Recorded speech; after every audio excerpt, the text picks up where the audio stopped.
Саламатсыздар ма балалар? Саламатсыздар! Балалар, түгелміз бе? Иә! Жарайсыңдар.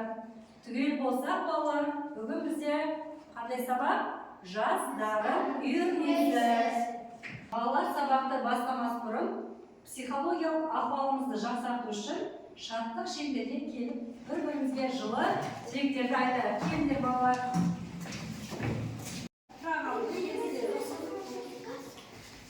Ал ай көрпем, бүгінгі күніне сәттілік. Сандалар, сабағыңды беске оқы. Ясына бүгінгі күнің жақсы өтсін. Кәусар бүгін сен сұлу болып өтсін. Нұрия, бүгін сенің күнің жақсы өтсін. Бақжан, бүгін сабақтың барлығын беске оқы. Нұрислам сабағын беске оқы. Тәуекел сабағын беске оқы. Омар, күндегі күнің сабағың жақсы өтсін. Анеля, бүгін күнің сәтті өтсін. Хадия, бүгін күнің қызық болсын. Өмір жасыңыз ақ болсын. Әпке бақытты болыңыз. Рахмет. Ал балалар, енді топқа бөлініп алу үшін мынау ұяшықтарды таңдаймыз. Ал балалар, кезек-кезек ұяшық таңдаймыз.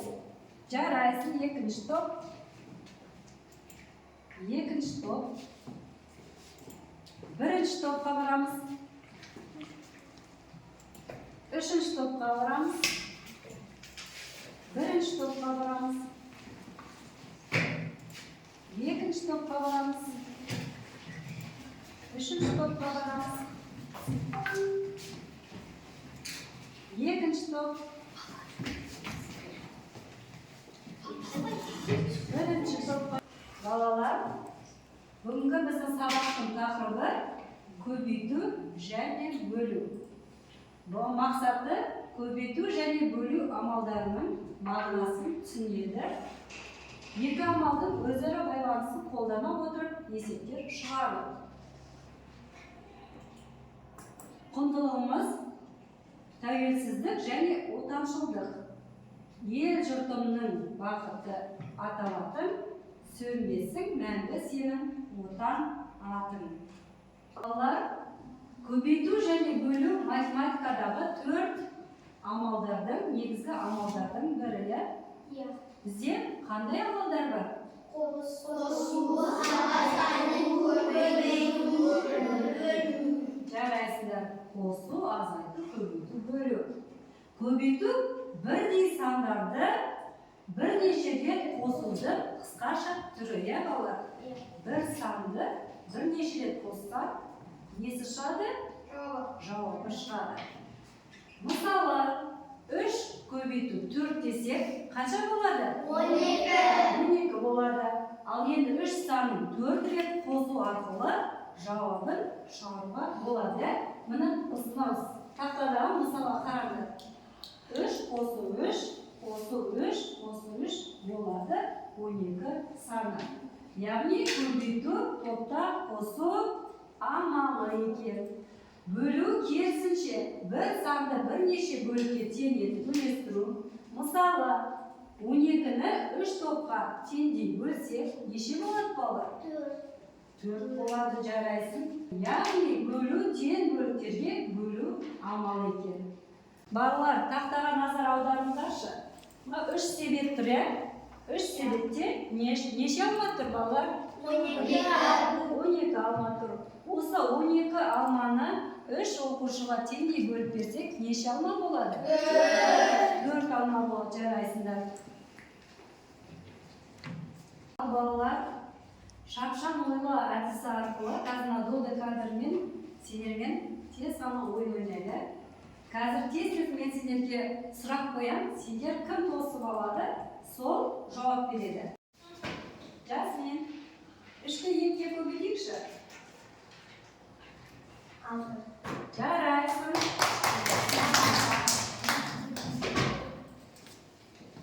3-ті 3-ге көбейтейікші? 9, тамаша. Көбейтейікші? Тамаша. 2-ні 5-ге көбейтші? 10, жарайсың. 5-ті 2-ге көбейтейік? 10, жарайсың. Даяна. 5-ті 3-ге көбейтейік?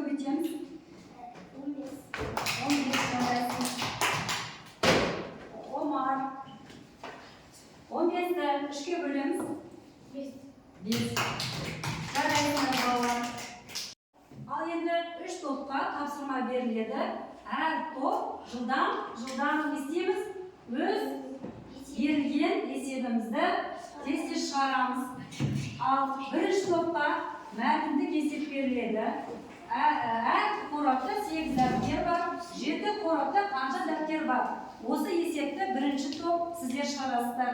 Ал екінші топ кер есеп құрастыру. Берілгені 36 бөлінген 6 болады. Қанша? 6. Осы есепке не істейміз? Кері есеп шығарамыз. Ал үшінші топ қыздар көбейту кестесін толтырамыз. Ал кеттік жылдам.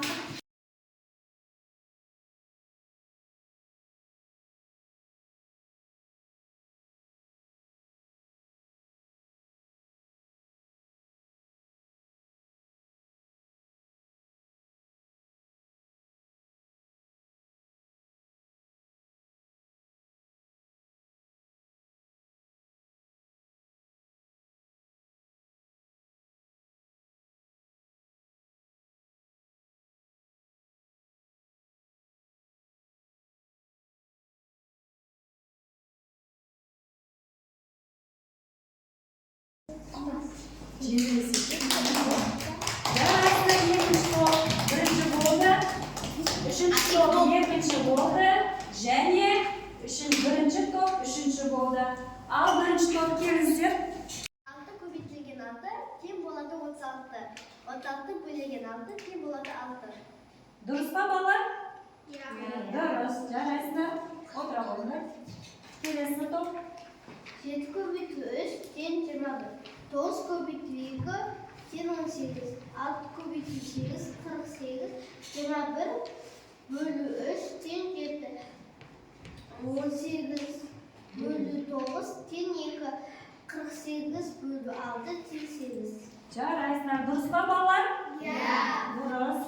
Әр қорапта 8 дәптер. Қорап 7. Шешуі. 8-ді көбейтеміз 7-ге тең болады 56. Жауабы 7 қорапта 56 дәптер бар. Балалар, енді топты жұмысты әрі жалғастырамыз. Қазір сендерге көбейту инфосын таратып беремін. Әр топта мынандай карточкалар бар.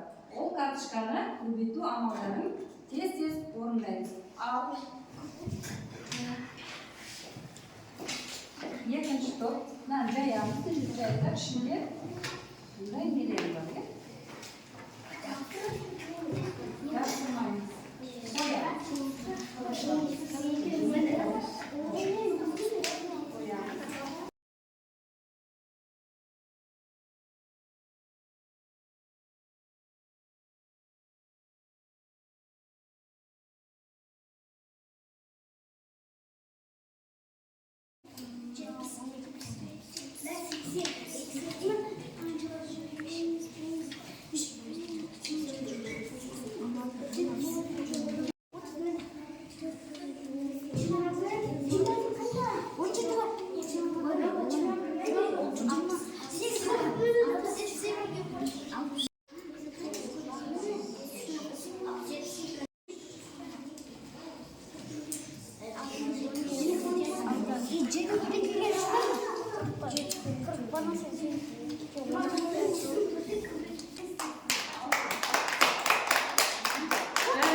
Жарайды, келесі.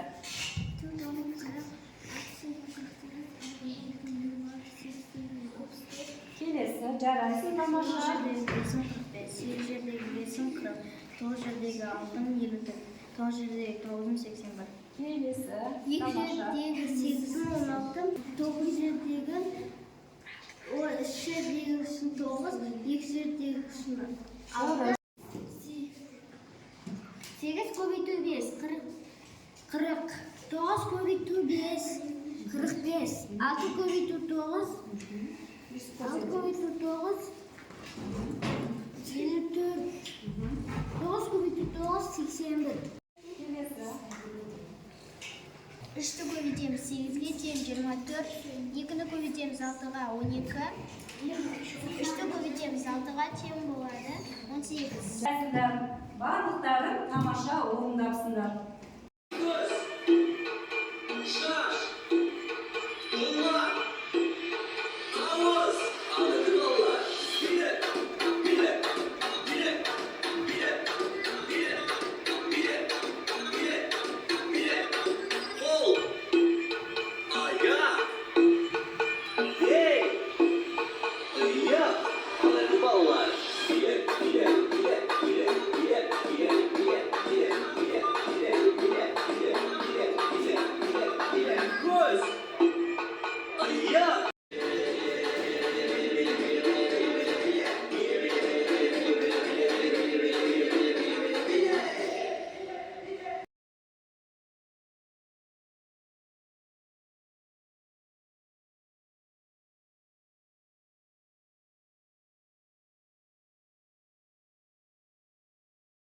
Балалар дәптермен жұмыс. Жеке дәптерге жазып, есепті орындаймыз.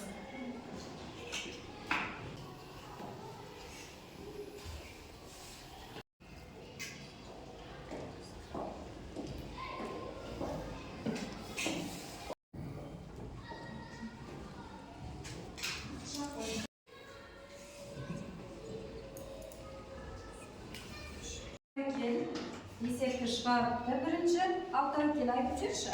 24 бөлінген 6 тең 4, 5 көбейту 7 тең 35. 42 бөлінген 7 тең 6, 6 көбейту 9, 54. 7 көбейту 6 тең 42, 36 бөлінген 6 тең 6. Дұрыс па балалар? Есебі? Дұрыс. Айта ғой.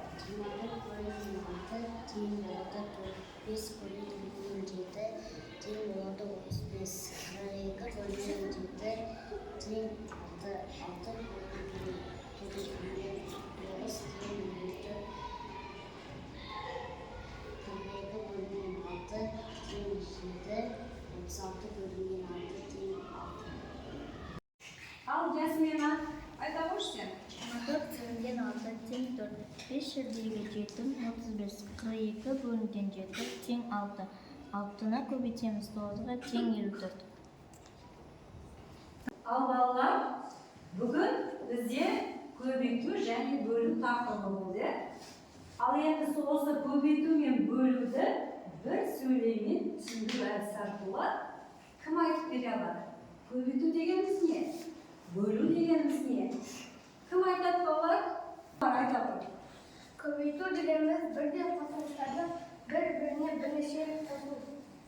Ал бөлуді бір сөйлеммен қалай айтып береміз? Бөлу дегеніміз не балалар? Айкөркем айта қойшы. Бөлу дегеніміз бір санды бөлеміз, тең етіп бөлеміз. Ол бөлу, иә? Бөлу дейді. Ал балалар, бүгін біз көбейту мен бөлуді өттіге балалар, тақырыбымыз көбейту мен бөлу болды.